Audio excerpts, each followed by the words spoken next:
Veuillez vous asseoir, s'il vous plaît. Merci.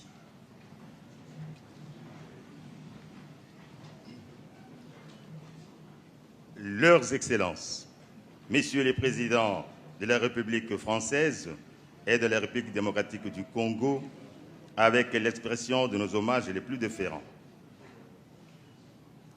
En marge de la visite de travail en République démocratique du Congo de son Excellence, M.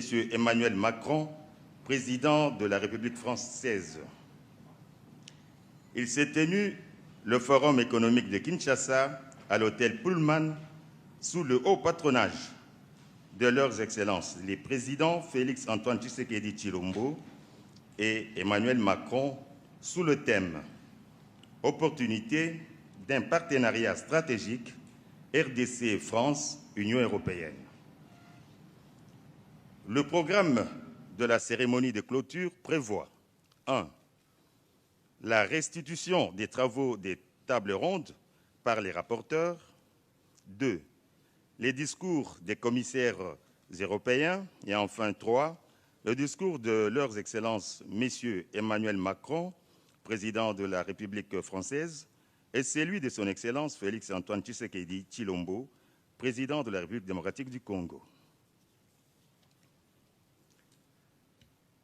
Leurs Excellences, Messieurs les chefs d'État, avec l'expression de nos hommages renouvelés, le protocole sollicite votre autorisation pour inviter à ce micro les rapporteurs des tables rondes pour la restitution des travaux. Ainsi, nous invitons le rapporteur pour la table ronde mine.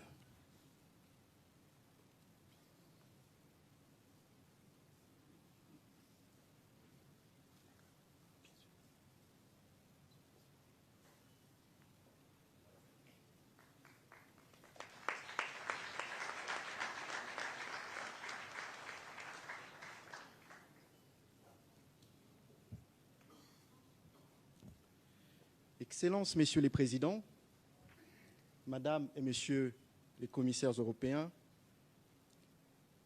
Mesdames et Messieurs les ministres, Mesdames et Messieurs les membres des corps constitués, Mesdames et Messieurs, en vos titres et qualités respectifs. Le panel sur les mines a souligné l'importance des métaux critiques pour la double transition énergétique et numérique. La RDC se place comme un pays solution dans la transition énergétique mondiale au regard de la demande croissante prévue d'ici 2050 pour atteindre la neutralité carbone. La RDC dispose de l'ensemble des métaux critiques nécessaires aux besoins de l'accomplissement de la transition énergétique mondiale. Pourtant, à ce jour, moins de 25% du potentiel de la RDC en métaux critiques est connu et exploité. Des échanges menés durant la table ronde, les idées forces suivantes ont été dégagées. En matière de politique nationale et des enjeux, les parties ont noté des enjeux importants relatifs aux métaux critiques en vue de soutenir le double objectif de transition énergétique et numérique.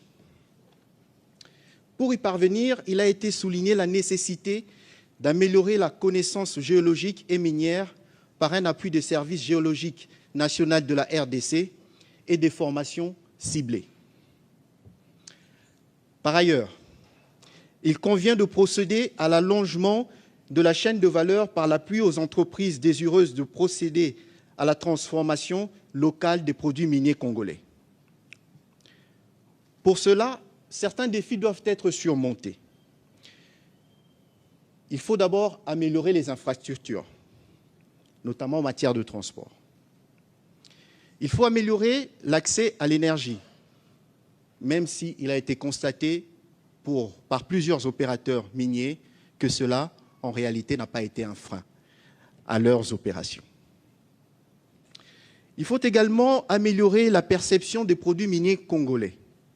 Par exemple, le cobalt congolais est perçu comme issu d'une exploitation non régulée et difficile à tracer, alors que 80% du cobalt congolais est issue d'une exploitation industrielle et auditée. L'exploitation artisanale en la matière ne représente que 20%. Cette situation est vécue avec beaucoup d'injustice par les Congolais. D'autant plus que, par comparaison, le Rwanda, par exemple, ne dispose pas de coltan sur son sol. Et pourtant, c'est le premier producteur de coltan au monde, et tout le monde trouve cela normal.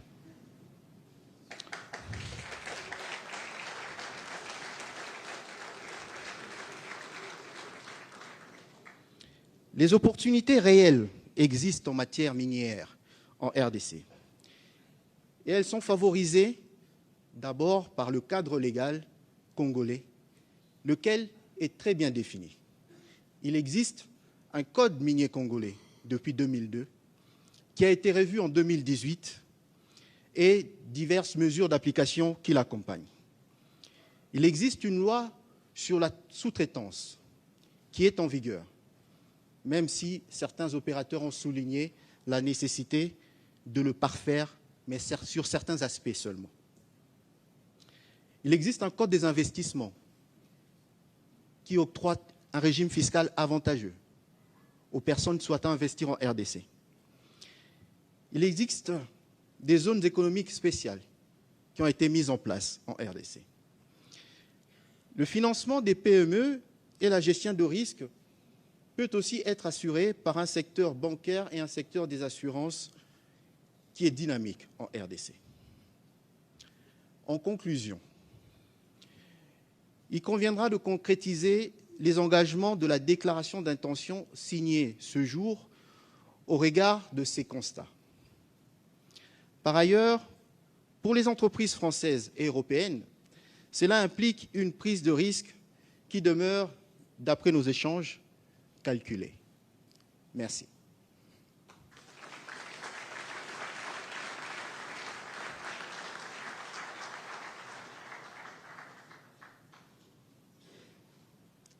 Nous invitons le rapporteur pour la table ronde infrastructure à prendre la parole.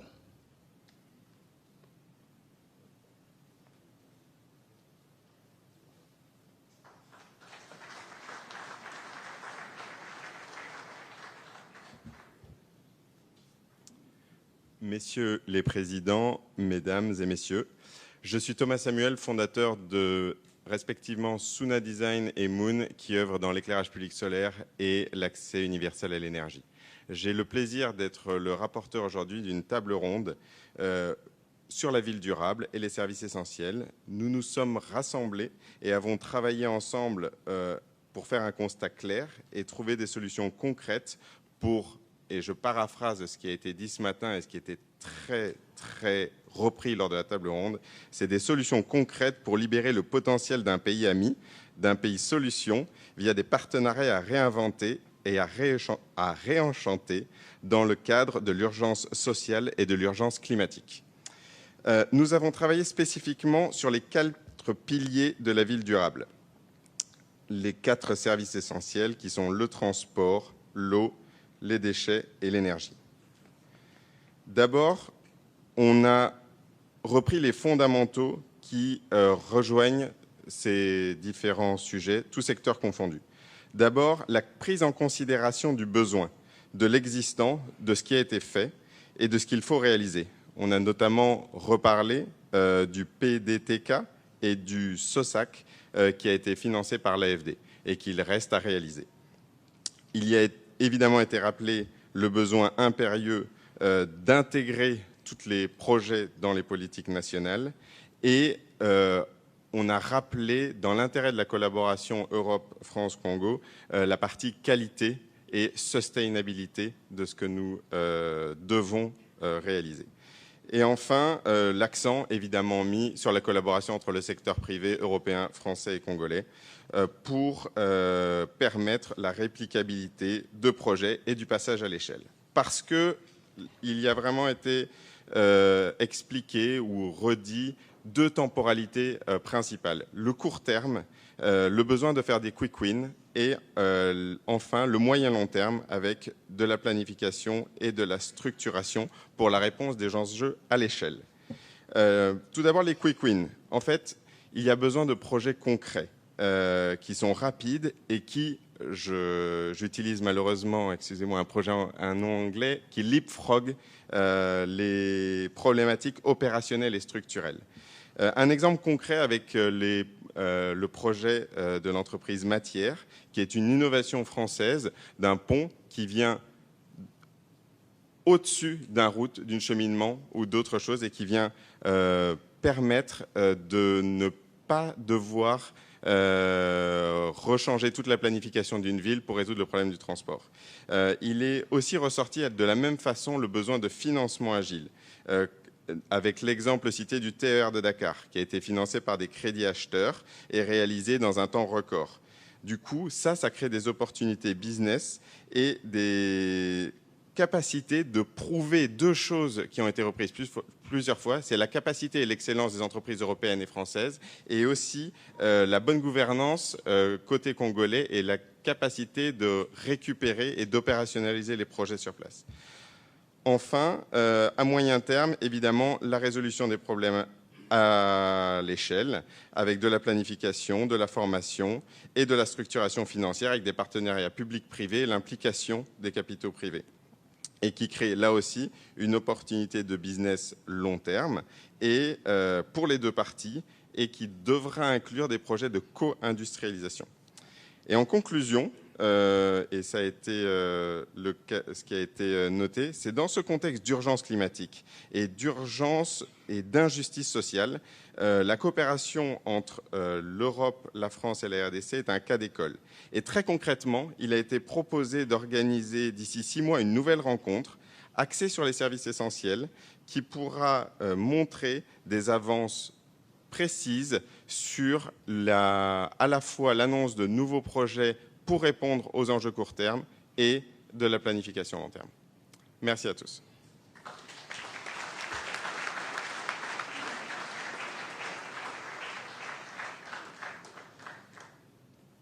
Nous invitons le rapporteur de la table ronde numérique à prendre la parole.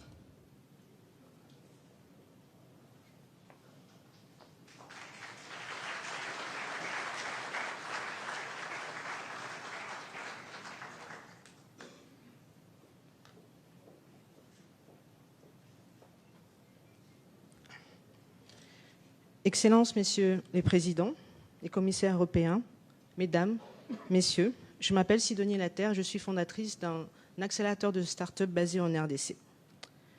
Le numérique est vecteur de solutions de transformation et surtout un levier pour une économie sociale.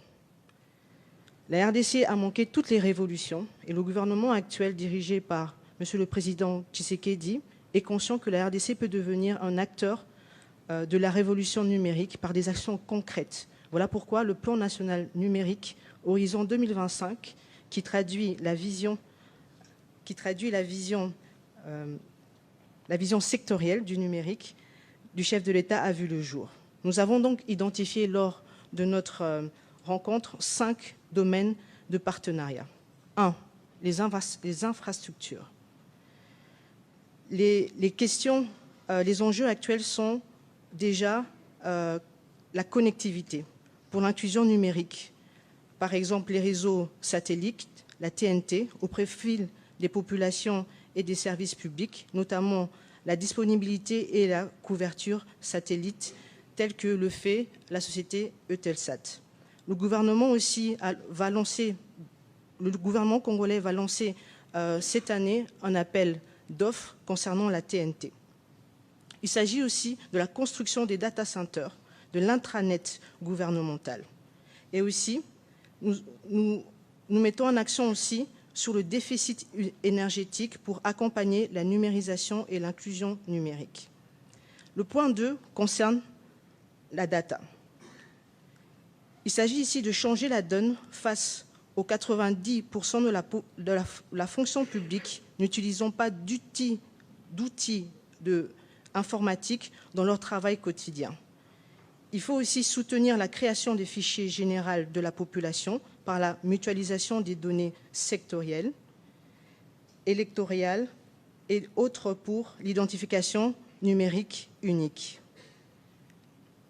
En dernier point, concernant les data, il s'agit de mettre en place un cloud souverain et mettre en place une stratégie de lutte contre la cybercriminalité. Le troisième point concerne les applicatifs et les solutions. Il nous faut implémenter des plateformes et des logiciels métiers pour accroître les recettes domestiques, implémenter des solutions de paiement et de monitoring des services financiers comme le mobile money et le switch monétique. En quatrième point, il s'agit de financement.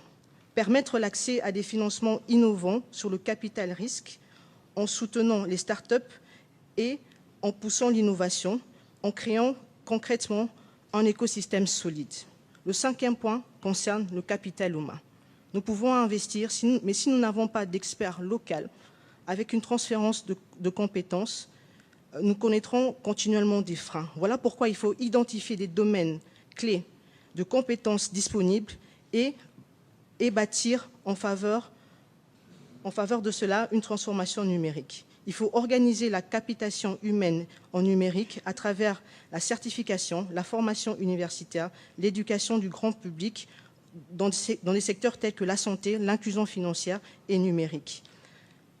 Je tiens à souligner qu'actuellement, il y a un protocole d'accord qui est en train d'être signé pour implémenter l'école 42, qui est clairement en cas de partenariat France-RDC. Je terminerai mon propos en disant que nous sommes tous conscients ici que la RDC a un potentiel, mais le potentiel ne se mange pas. Voilà pourquoi, dès actuellement, RDC, Union européenne, France, nous sommes conscients aujourd'hui de mettre en place des stratégies pour avoir des effets immédiats sur nos populations, notamment la RDC. Merci.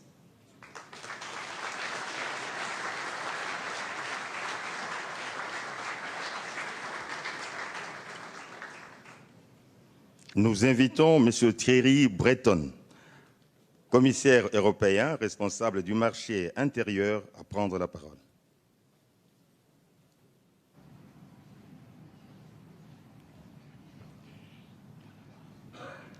Monsieur le Président de la République, Monsieur le Président de la République, Mesdames et Messieurs les ministres, Monsieur le Président de l'Assemblée nationale, Mesdames et Messieurs les chefs d'entreprise, Monsieur le Président, quel plaisir, quel bonheur de se retrouver ici à Kinshasa. Merci, Messieurs les Présidents, de nous avoir conviés, ma collègue Jutta Urpilainen et moi-même, à vous rejoindre aujourd'hui à l'occasion de ce forum économique. C'est pour nous d'abord un grand honneur, mais c'est aussi, par notre présence, le signe de non seulement l'amitié, mais de la coopération très profonde que la Commission européenne et l'Europe dans son ensemble veut nouer avec la République démocratique du Congo. Merci, Monsieur le Président de la République française, de nous avoir invités à l'occasion de votre voyage, parce que pour nous, il était très important de pouvoir non seulement porter témoignage de cette volonté d'un partenariat, comme vous le dites, Monsieur le Président, gagnant-gagnant, partager avec nous aussi, avec vous, quelle est la philosophie qui anime l'Union européenne et la Commission européenne présidée par Ursula von der Leyen. Et si vous le permettez, dans deux secteurs clés dont j'ai la charge. Le premier, c'est le numérique, on vient d'en parler beaucoup.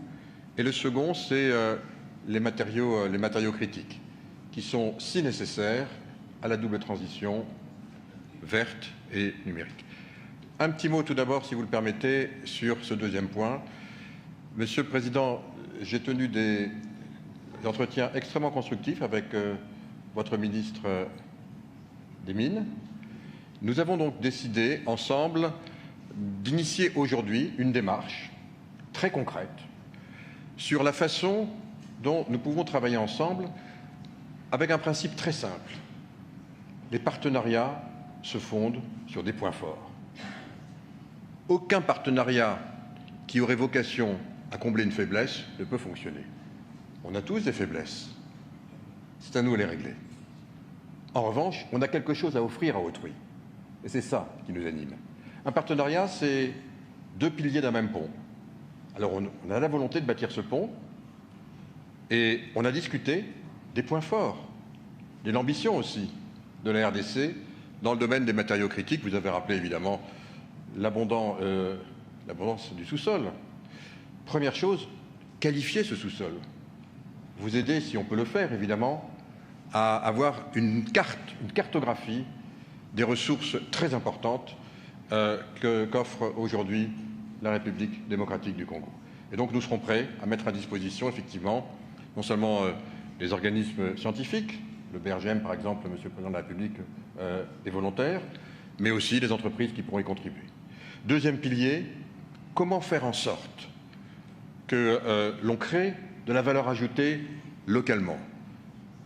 Non, Monsieur le Président de la République, l'Union européenne ne vient pas ici pour extraire les minéraux, emmener ensuite tout chez nous et les raffiner. Nous sommes là pour bâtir, vous aider à bâtir, nous aider à bâtir ensemble l'infrastructure nécessaire. Ça veut dire évidemment les usines de raffinage, ça veut dire évidemment les infrastructures routières, ça veut dire évidemment les infrastructures énergétiques. Dieu sait qu'il y a beaucoup d'opportunités en République démocratique du Congo et dans les régions limitrophes. Donc c'est tout ça dont on va parler. On a donc cette feuille de route pour que la chaîne de valeur sur laquelle nous allons travailler nous permette d'obtenir aussi ce qui est important pour nous, la résilience, la sécurité d'approvisionnement et au fond un destin commun. Parce que nous avons ce destin commun et nous avons décidé, si ce calendrier vous agrée, de nous fixer comme objectif le mois de juin. Je crois savoir qu'il y aura une réunion importante et si vous en êtes d'accord, je serais heureux de venir moi-même, peut-être pour à ce moment-là annoncer avec votre ministre des Mines, eh bien, ce partenariat structuré et qui doit permettre d'être positif pour notre avenir commun. Deuxième élément, le numérique. Monsieur le Président de la République, on connaît le destin commun de l'Afrique et de l'Europe. Mais ce destin commun, il est encore plus fort lorsque l'on regarde les 4 ou 5 fuseaux horaires sur lesquels nos populations sont établies sur la planète. Et au fond, on veut utiliser ce positionnement géographique pour offrir la connectivité de l'espace numérique et informationnel et faire en sorte que les jeunes Africains et les jeunes Européens puissent vivre dans ce même espace, travailler dans ce même espace, apprendre dans ce même espace. C'est donc tout le problème de la connectivité, bien sûr par les réseaux sous-marins, mais aussi de plus en plus par les réseaux satellitaires. Vous vous souvenez, Monsieur le Président de la République, que vous avez porté cette ambition avec votre homologue au mois de février 2022, à l'occasion du sommet Union africaine-Union européenne, que vous coprésidiez avec le président Macky Sall. Vous avez émis le souhait d'avoir une constellation désormais. C'est chose faite. C'est une constellation qui s'appelle Iris. Le nom a été du reste trouvé par des jeunes étudiants africains. On avait fait un appel d'offres international et ce sont des jeunes Africains qui nous ont proposé ce nom. Et donc maintenant, on est en train de le bâtir pour permettre précisément d'avoir la connectivité partout, bien sûr, en Europe et en Afrique, avec des critères extrêmement sélectifs, adaptés à la spécificité, y compris, si vous le permettez, du sous-continent, en quelque sorte, que représente votre pays si vaste. Et puis, je le dis devant la secrétaire d'État, en charge notamment des questions francophones, permettre aussi à ce plus grand pays francophone de la planète d'avoir un accès aussi à cet espace informationnel où les échanges vont pouvoir avoir lieu. Le dernier point, c'est la cybersécurité. Lutter contre les fake news, dont on sait que c'est un fléau. On n'est dupe de rien, on sait qui est derrière, et on lutte précisément à travers la régulation aussi, que nous avons mis en place en Europe, et dont nous sommes prêts évidemment à échanger avec vous, parce qu'au fond, nous partageons des mêmes valeurs, nous partageons une vision commune, et on sait que notre destin, il est aussi commun. Je vous remercie.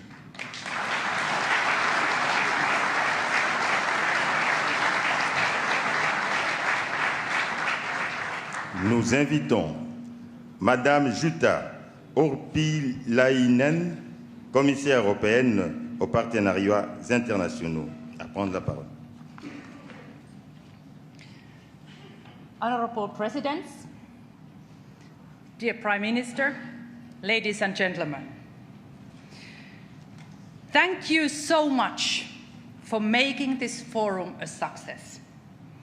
I was listening with a great interest those outcomes of 3 roundtables. And to me, one word describes today's atmosphere, and that word is partnership. Partnership between industries, public and private sectors, continents. And I see key deliverables, 3 key deliverables from today's forum. First, on energy. DRC is among the top global producers of cobalt and copper. EU is among the top consumers.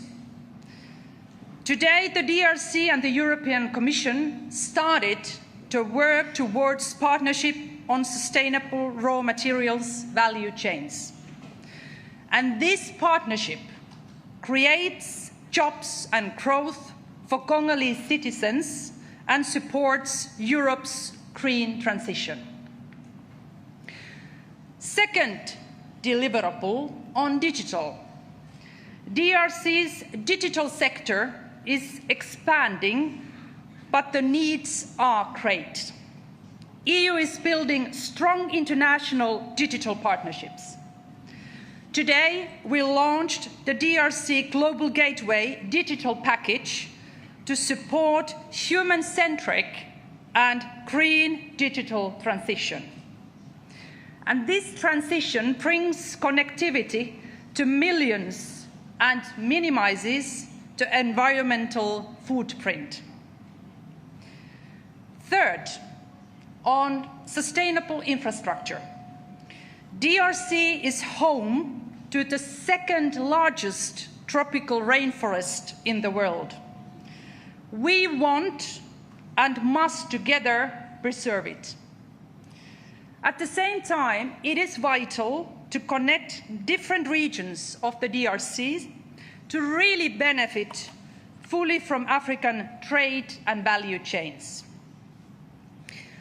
Today, EU confirmed our commitment to work with government and other partners in building sustainable West-East transport corridors. So, dear friends, this, I would say, exciting and brighter future is first and foremost built with youth and young people, and by investing in education, as we do through the Global Gateway strategy. And now the most important work only begins. African or European, government or business, our partnership is essential. And as mentioned in the morning, through the renewed Great Lakes strategy, the EU will be your partner to promote peace, democracy, and sustainable development. And this is why we announced today a humanitarian air bridge to Goma. So, dear friends, together we can shape a brighter future, both for the DRC and the European Union. Thank you very much.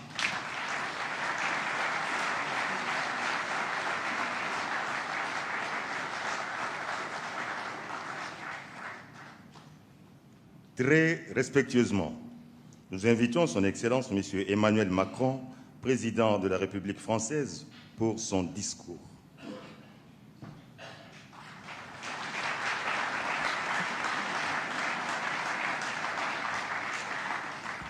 Monsieur le Président, cher Félix, merci beaucoup. Monsieur le Premier ministre, Mesdames, Messieurs les ministres, Madame, Monsieur le Commissaire européen, Mesdames et Messieurs, en vos grades et qualités. Bon, beaucoup de choses ont déjà été dites. Et avec les présidents, nous arrivons à la fin. Donc on va essayer de ne pas répéter ce qui a été dit, mais d'abord, pour 3 raisons, je dirais, par son existence même, ce forum me paraît constituer un succès, en tout cas un bon rendez-vous. D'abord, j'avais interpellé un peu l'écosystème français en début de semaine en disant « J'en ai assez, quand je vais voir un président sur le continent africain, d'avoir les N-9, N-10 des entreprises qui viennent comme si l'Afrique, ce n'était pas important. » Ce qui m'est quand même de temps en temps arrivé, je dois le dire. Là, aujourd'hui, Président, donc je veux les remercier de leur engagement, parce que c'est un signe de respect, d'engagement, de sérieux. Et d'ailleurs, c'est pour ça qu'ils ont signé avec leurs partenaires congolais ce matin des contrats.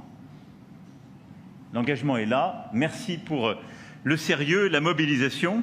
Et donc, vous avez des entreprises françaises qui sont pleinement mobilisées au plus haut niveau, parce que c'est un marché important qu'il faut respecter, qui est compétitif. Et si on veut être présent, on le prend au sérieux.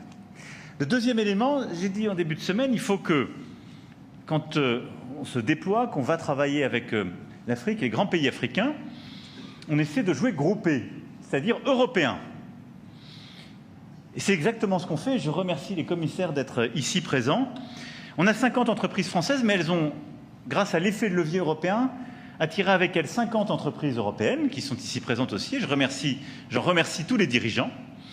Et puis on est venu donc avec les ministres et les commissaires européens qui portent l'ambition, l'initiative, les financements des projets du Global Gateway, 150 milliards d'euros pour l'Afrique et pour accélérer l'intégration régionale, et qui viennent décliner l'agenda qu'on a conçu, pensé ensemble, lors du sommet Union africaine-Union européenne, il y a maintenant un peu plus d'1 an, à Bruxelles. Et le troisième élément, je dis, c'est mieux quand on va bâtir ces partenariats de répondre aux besoins. Et il se trouve que c'est la RDC qui a défini les 3 priorités sur lesquelles vous nous avez présenté les restitutions de vos travaux et signé des accords. Et je remercie nos 3 rapporteuses et rapporteurs et les organisateurs de ce forum pour avoir mis au cœur des sujets des thèmes importants. Et je dois dire que la discussion qu'on a eue tous les deux ce matin concorde assez bien avec ce que vous avez décidé de mettre sur la table. Et donc, pour ces 3 raisons, c'est d'ores et déjà un succès.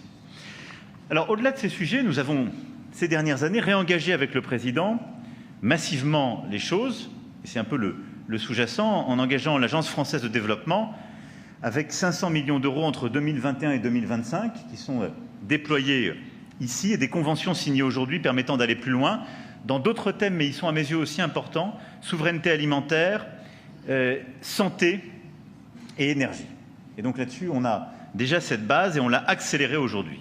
Maintenant, de manière très rapide, au-delà de ce qui a été signé, je vais vous dire pourquoi je considère que nous avons à être des partenaires de la RDC, nous Français et Européens, et nous pouvons l'être.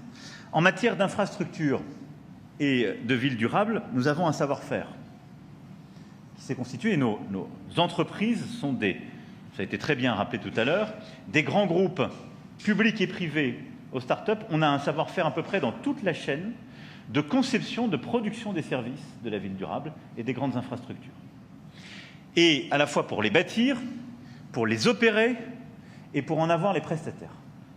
Donc il y a une offre complète et une capacité, il y a une vraie équipe française qui sait produire à la fois les structures et les services de la ville durable et des grandes infrastructures, ainsi que les financements qui vont avec. C'est un savoir-faire qu'on a construit, qu'on a gardé chez nous. Dieu sait que la France parfois a désindustrialisé dans certains secteurs. Celui des infrastructures et de la ville durable demeure un point fort de l'offre française. Et je pense que quand on voit les défis qui sont les nôtres aujourd'hui sur le continent africain et les défis qui sont les vôtres, nous parlons depuis une de ces mégalopoles africaines qui est en train de se développer de manière formidable, mais qui a besoin d'injecter du service, de l'ordre, de la gestion de déchets, vous l'avez dit, du numérique pour que cette ville durable soit aussi de la smart city, de la capacité à développer des services de transport, d'eau, d'énergie. Nous avons toutes ces capacités aux meilleurs standards internationaux. Et je veux qu'on puisse les déployer ici, parce que c'est là aussi un partenariat qui est positif des deux côtés. Et donc, l'équipe de France a vraiment vocation à être un partenaire en la matière, et y compris sur le grand financement des infrastructures, là, au-delà des grandes villes. Le financement, j'entendais l'entreprise matière qui était citée, des ponts, des infrastructures modulaires, ça a été signé ce matin, et le financement également des grandes infrastructures énergétiques que vous souhaitez déployer, en particulier en matière d'hydroélectricité. Je sais vos ambitions, Président, nous les partageons et nous avons envie d'en être. Derrière nous, qu'est-ce qu'on doit faire? D'abord, un, concrétiser ce qui a été signé aujourd'hui. Deux, mobiliser le meilleur de l'équipe de France, et ça c'est la responsabilité de l'équipe qui est là, pour venir continuer de mettre en face de vous nos solutions les plus performantes. Trois, mobiliser des financements compétitifs. Et ça, je crois qu'on a très bien reçu le message, vous l'avez redit ce matin, si on veut être au rendez-vous, on a besoin d'avoir des conditions de financement qui sont celles évidemment de l'OCDE, mais malgré tout, on n'est pas toujours les meilleurs de la classe en la matière, donc il faut qu'on se bouge pour améliorer les choses et être très compétitif par rapport aux autres. Et de l'autre côté, je crois que ce qui est attendu, c'est que vous continuiez le travail commencé sur le cadre d'affaires pour permettre, sur des projets qui sont souvent très longs, où il y a des prestataires multiples, où il y a du public et du privé, réussir à bâtir un cadre solide qui permet de rassurer les prestataires, nous d'engager les banques de notre côté et de donner véritablement de la profondeur de champ et de la visibilité pour qu'on soit au rendez-vous. Parce que si le cadre d'affaires n'est pas là, ce qui est parfois le reproche qui est fait à la RDC, de l'autre côté, les financements ne sont pas là et les banques ne suivent pas les entreprises, ce qui est le reproche, que je comprends tout à fait, que vous faites au système bancaire français, d'ailleurs européen, parce que le problème est le même avec les entreprises belges, allemandes ou autres. Et donc, si on veut un partenariat gagnant des deux côtés, il faut qu'on fasse cet effort des deux côtés de réengagement. Ça, c'est sur le premier pilier qui me semble essentiel, là où on a encore une fois beaucoup d'avancées. Et ça a été très bien dit, l'idée n'est pas, je le dis avec beaucoup de force, de déployer des infrastructures énergétiques ou de gestion de ville qui sont celles d'hier ou d'avant-hier. Mais le meilleur des innovations est celles qui permettent de passer des étapes et de gérer de la complexité bien mieux, qui sont le fruit de nos innovations incrémentales françaises ou européennes, mais qu'on peut déployer ici et qui vont permettre de gérer une ville qui va manifestement passer de 15 à 20, 30, et on nous prédit d'ici 2050, 40 à 50 millions d'habitants à Kinshasa. Ce sont des services à déployer, sinon ce sera une véritable difficulté économique, forte d'inégalités et de déséquilibre. Deuxième élément, c'est le numérique. Là, on peut vous apporter, à mes yeux, trois choses. La première, c'est la formation. Tous les métiers du numérique, comme tous les autres, supposent évidemment une formation d'excellence.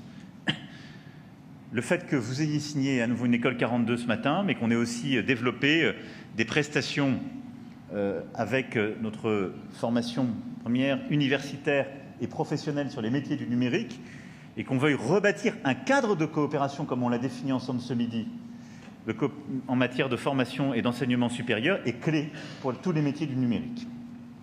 La deuxième chose, le commissaire Breton l'a rappelé, ce sont les infrastructures. Et il se trouve que le choix que nous avons fait à l'occasion du sommet Union africaine-Union européenne il y a un an, c'est de dire on veut bâtir une infrastructure numérique pour nous Européens qui est cette constellation. Mais il suffit de regarder une carte, et si cette constellation est organisée d'une telle façon, elle peut couvrir un axe euro-africain. C'est le choix que nous avons fait. Et donc c'est une constellation publique avec des partenaires privés. C'est une constellation qui se fait aux meilleurs standards internationaux. C'est une constellation avec des garanties qui sont les standards que nous voulons pour nous-mêmes et que nous voulons aussi pour le continent africain, c'est-à-dire de respect de la donnée individuelle, un cadre loyal, pas un cadre prédateur en matière numérique. On a décidé de partager cette infrastructure. Et je le dis, on le partage pourquoi? Il y a deux raisons. Un, ça ne nous coûte pas plus cher, parce qu'il se trouve que ça tourne. Il faut choisir le sens, on l'a choisi comme ça. Et la deuxième, c'est que c'est notre intérêt, parce que ça consolide par l'infrastructure numérique l'axe euro-africain dans lequel nous croyons et ce partenariat que nous voulons sceller.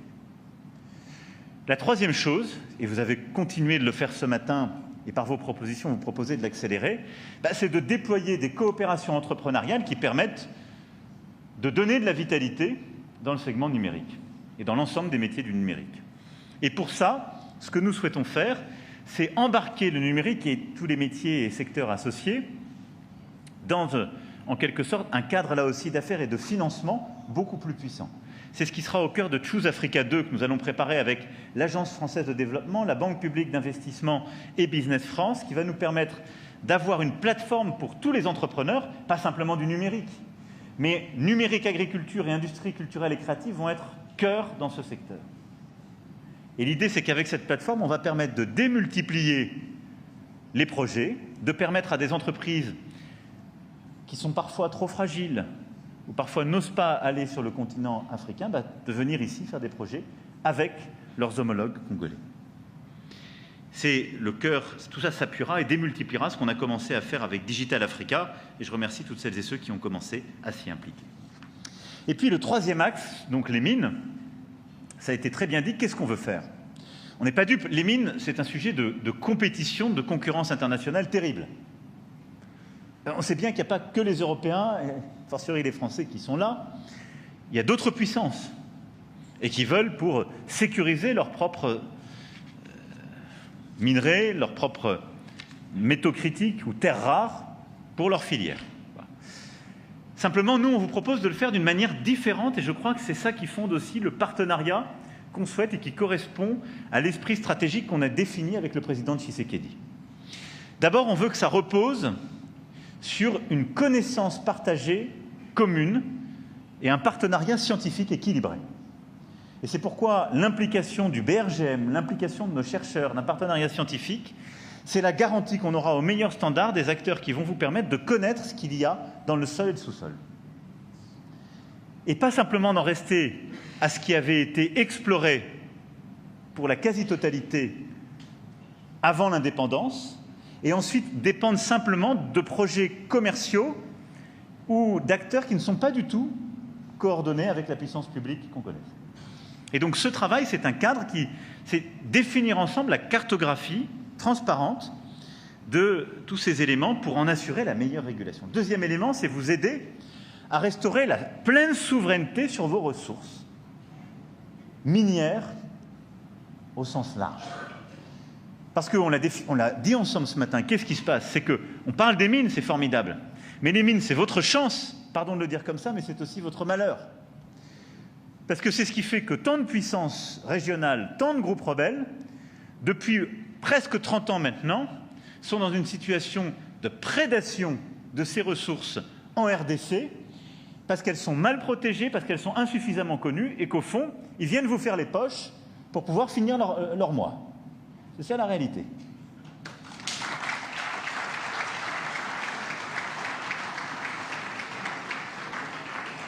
Et donc, le deuxième élément que je veux pour cette stratégie minière, et là il est de gouvernement à gouvernement, c'est vous aider à restaurer la pleine souveraineté de l'État dans toutes ces zones et de bâtir un cadre de loyauté et de sécurité en vous aidant à former, à équiper, à bâtir une stratégie opérationnelle qui est militaro-sécuritaire pour préserver un cadre d'exploitation au service des Congolaises et des Congolais en matière de mines. C'est une condition indispensable. Et donc ça, c'est un axe qu'on a défini ensemble ce matin et dans lequel on va impliquer, consolider le partenariat militaire, la France étant déjà le premier partenaire en matière de formation de défense. Puis le dernier élément, quand on parle des mines, c'est de pouvoir le valoriser. Et je ferai la comparaison avec ce qu'on veut faire sur le plan de l'économie forestière et de l'agriculture. Qu'est-ce qu'on a très longtemps fait? Et nous, Européens, il y a plusieurs décennies, parfois quelques années, et les autres, je dirais, se sont engouffrés et continuent de le faire. Si c'est une économie de prédation, je vous parle très franchement, il y a beaucoup d'autres puissances qui le font maintenant beaucoup mieux que les Européens. Ils sont plus efficaces, ils ont des normes encore plus basses que les nôtres, ils ne respectent pas les critères de l'OCDE, ils massacrent encore plus l'environnement. Donc franchement, l'économie de prédation qui a été appliquée il y a des décennies par les Européens, maintenant, il y a des gens bien meilleurs que nous. Donc moi je pense que ce n'est pas bon pour vous, mais en plus, nous on est plus compétitifs.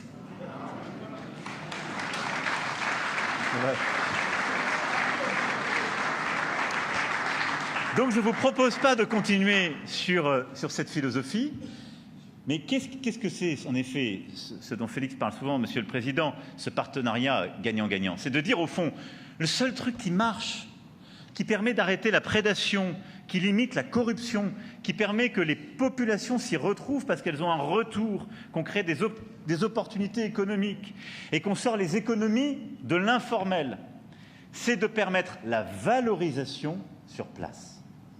Et au fond, c'est de se dire, on ne doit pas simplement extraire les métaux critiques, les minerais ici, mais on doit au maximum commencer à les transformer, à sécuriser leur transformation et leur commercialisation. Et donc ce que nous voulons faire avec vous sur le plan des mines, c'est une plateforme de transformation et de commercialisation qui permette de pleinement mesurer ce qui sort de vos mines, le valoriser en aval jusqu'au maximum de ce qui peut être fait sur place et d'assurer une traçabilité qui est le meilleur moyen de lutter contre toutes les formes de contrebande et d'éviter que l'or ici, le cobalt là, le cuivre encore là, se retrouvent parfois à des milliers de kilomètres. On sait très bien d'où ça vient, mais personne ne sait vraiment le tracer. Nous avons la possibilité de le faire, c'est cela sur quoi nous voulons nous engager avec vous en matière de mines. Et donc des écoles des mines de Nancy, école de géologie de Nancy jusqu'au BRGM, c'est ça qui sera derrière ce partenariat, avec aussi nos grandes entreprises, Eramet, Orano et plusieurs autres, et ce partenariat, si je puis dire, complet. Voilà, je ne serai pas plus long, c'est ce que je voulais simplement dire de manière très concrète. Mais je voulais vraiment vous remercier toutes et tous d'avoir, au fond, donné un contenu à l'interpellation que je faisais en début de semaine à Paris sur ce que doit être le partenariat économique entre nos pays. C'est ce qu'on est en train de faire. Il est exigeant, il doit être loyal, il doit être bénéfique aux deux parce qu'on défend chacun nos intérêts. C'est le propre d'un partenariat. On ne se fait pas de cadeaux, mais on se respecte. Mais il doit permettre aussi d'aider à construire l'avenir de la RDC. Pour toutes ces raisons, je pense que les travaux que vous avez conduits aujourd'hui et que nous sommes en train de conclure sont des travaux plus qu'utiles. Et ils vont nous permettre de reprendre un fil qui, pour certains secteurs, avait été abandonné, de réévoquer des questions qu'on n'osait plus évoquer de manière saine et sincère, mais de le faire dans l'intérêt respectueux de nos deux pays. Merci beaucoup.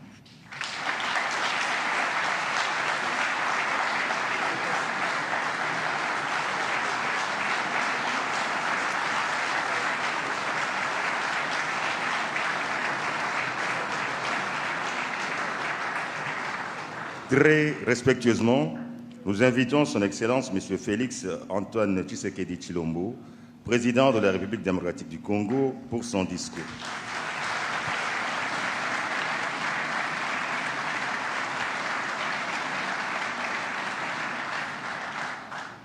Excellence, Monsieur le Président de la République française, cher Emmanuel, Excellence, Madame et Messieurs, Monsieur le Commissaire, les commissaires européens, Excellences, Mesdames et Messieurs les ambassadeurs et chefs de mission diplomatique, Monsieur le Premier ministre, Mesdames et Messieurs les ministres, Mesdames et Messieurs distingués invités, la France et dans une plus large mesure l'Union européenne, dont elle est un éminent membre, demeurent des partenaires historiques pour la République démocratique du Congo et pour le continent africain dans son ensemble, notamment dans ce qui a trait aux questions économiques, sécuritaires, humanitaires, culturelles, éducatives et sanitaires.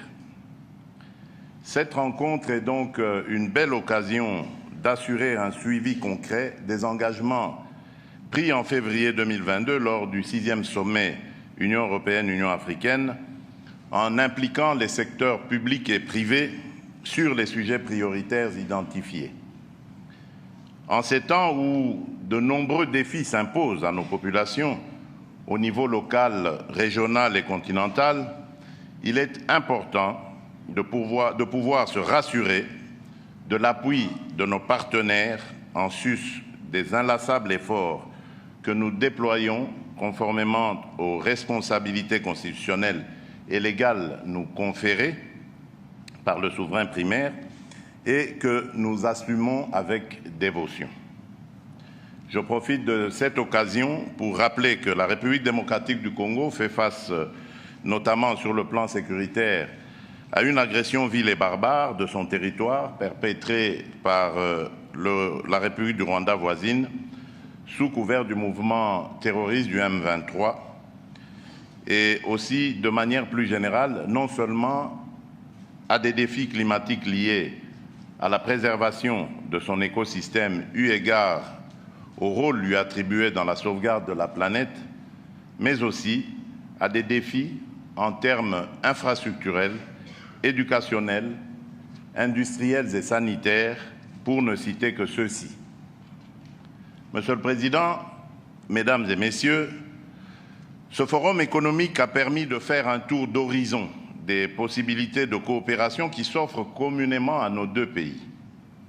À cet égard, j'aimerais adresser mes remerciements à vous tous qui avez activement participé aux différentes tables rondes organisées dans ce cadre et qui, par cet acte, avaient mis au jour de nouvelles possibilités de rapprochement entre nos deux pays dans différents domaines et secteurs.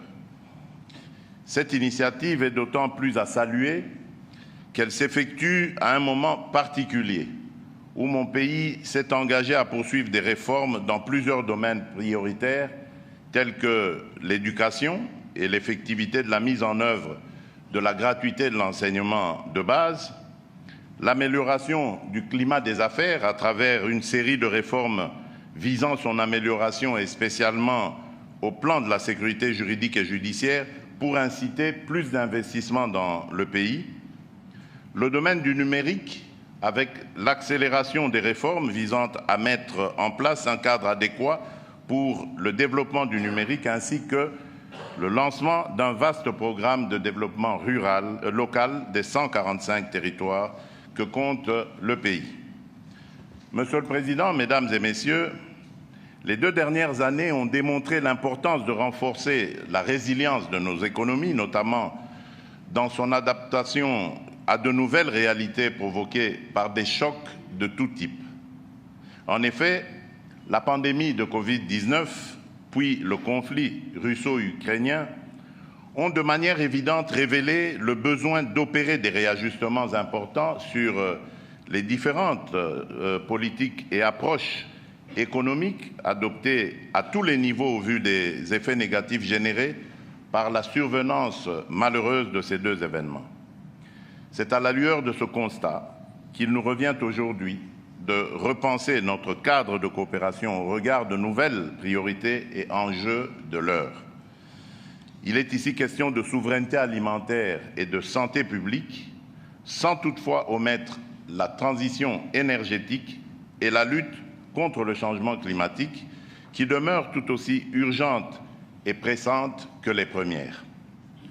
Je me réjouis donc que les dialogues qui ont animé ce forum se soient articulés autour de 3 thématiques retenues en ce qu'elles s'inscrivent dans la droite ligne des conclusions du dernier sommet Union européenne-Union africaine. Monsieur le Président, Mesdames et Messieurs, tel que vous avez pu le découvrir au cours de ce forum, la République démocratique du Congo offre de multiples opportunités d'investissement rentables et dispose de sérieux atouts pour bâtir un partenariat gagnant-gagnant ensemble et responsable. Première productrice de cobalt au monde, avec un volume représentant près de 70% de la production mondiale, la République démocratique du Congo abrite plus de 25 millions de tonnes de réserves identifiées dans son sous-sol, soit plus de 50% des réserves de la planète. Notre sous-sol est également riche en d'autres minéraux tels que le cuivre, le manganèse, le chrome et le lithium, tous nécessaires à la fabrication de batteries électriques. Alors que l'on pensait que le plus grand gisement de lithium au monde se trouvait en Australie, des études récentes semblent démontrer qu'il pourrait se situer à Manono, dans le Grand Katanga. La transition mondiale vers les énergies vertes et la décarbonisation qui a stimulé la demande des véhicules électriques ne saurait donc se faire sans les métaux dits stratégiques pour la République démocratique du Congo et critiques pour le reste du monde. Cependant, notre positionnement actuel d'exportateur de minerais bruts nous place au bas de la chaîne de valeur mondiale d'un marché qui atteindra 8,8 000 milliards de dollars américains d'ici 2025 et pour lequel nous ne captons que 3%. Notre ambition est donc claire. Il s'agit pour nous de promouvoir la transformation locale des ressources naturelles et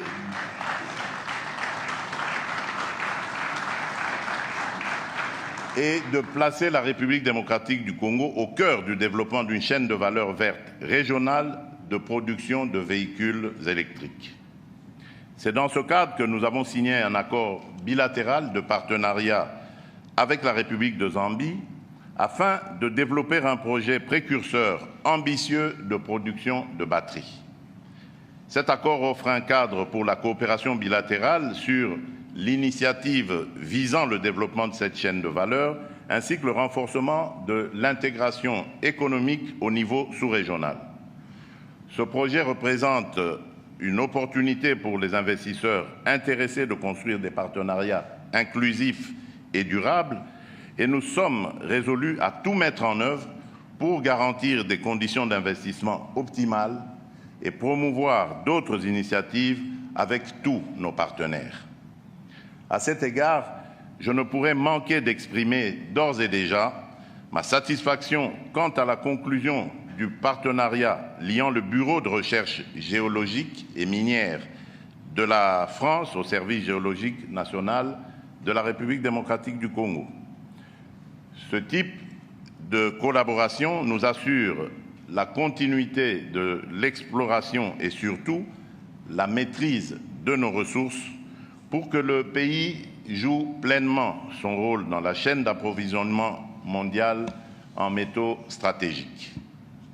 Il va de soi que tout partenariat ou projet en cours ou à développer dans ce secteur devra tenir compte non seulement des besoins de développement social de nos populations, mais aussi du respect des normes environnementales en vigueur.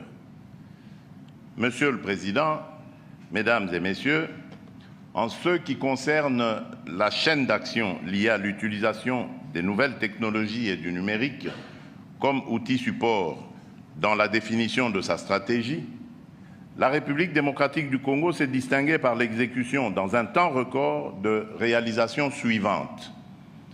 La définition d'une vision du numérique portée par le Plan national du numérique Horizon 2025, la création d'une agence pour le développement du numérique, la définition d'un cadre institutionnel et de gouvernance par la promulgation en 2020 de la loi relative aux télécommunications et aux technologies de l'information et de la communication et bientôt d'un code numérique.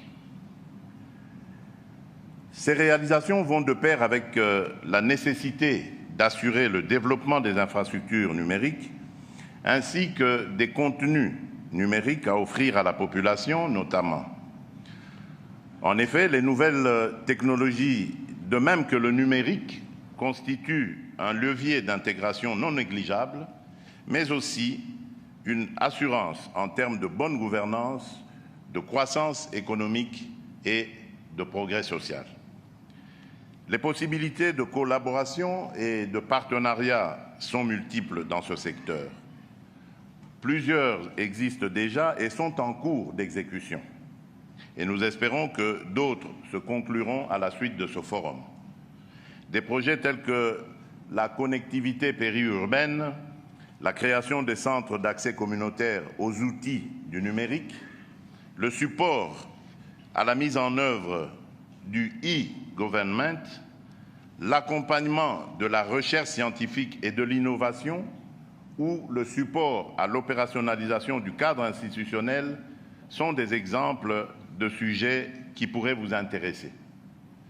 Monsieur le Président, Mesdames et Messieurs, en ce qui concerne les infrastructures et villes durables, le gouvernement s'est engagé à entreprendre une série d'initiatives et de réformes afin de soutenir l'intensification de la modernisation des infrastructures de base et l'aménagement du territoire national. Nos priorités se résument dans les points suivants: le renforcement de la planification urbaine permettant d'identifier précisément les écosystèmes à mettre en place, la promotion des investissements permettant d'accroître l'accès aux infrastructures de base, la promotion des villes vertes alliant renforcement du tissu économique, préservation des ressources planétaires, équité et cohésion sociale, l'interconnexion entre les villes et enfin le partage de compétences dans le domaine technique. Alors que le programme de développement local des 145 territoires dont j'ai fait précédemment mention se trouve dans sa phase d'exécution, les projections en termes de coopération et de partenariat sont encourageantes à travers les différents ouvrages prévus. Je voudrais ici saluer la déclaration d'intention commune de la France via l'Agence française de développement et de la République démocratique du Congo en faveur d'un programme de financement d'infrastructures urbaines. Excellences, Monsieur le Président de la République française et cher Emmanuel, distingués invités, Mesdames et Messieurs, j'aimerais une fois de plus saluer la rencontre de ce jour qui est le prolongement d'un partenariat qui se nourrit depuis des décennies et qui doit se réinventer au regard des nouvelles priorités comme celles qui ont fait l'objet des discussions au cours de ce forum. Je salue les efforts des partenaires et de la partie congolaise qui ont identifié des projets de coopération concrets, axés notamment sur le renforcement des capacités. J'appelle de tous mes voeux que ce type de rencontre ne soit pas la dernière. J'ose croire que nous allons en renouveler les éditions pour continuer à bâtir une stratégie coordonnée, profitable à nos pays respectifs. Je vous remercie.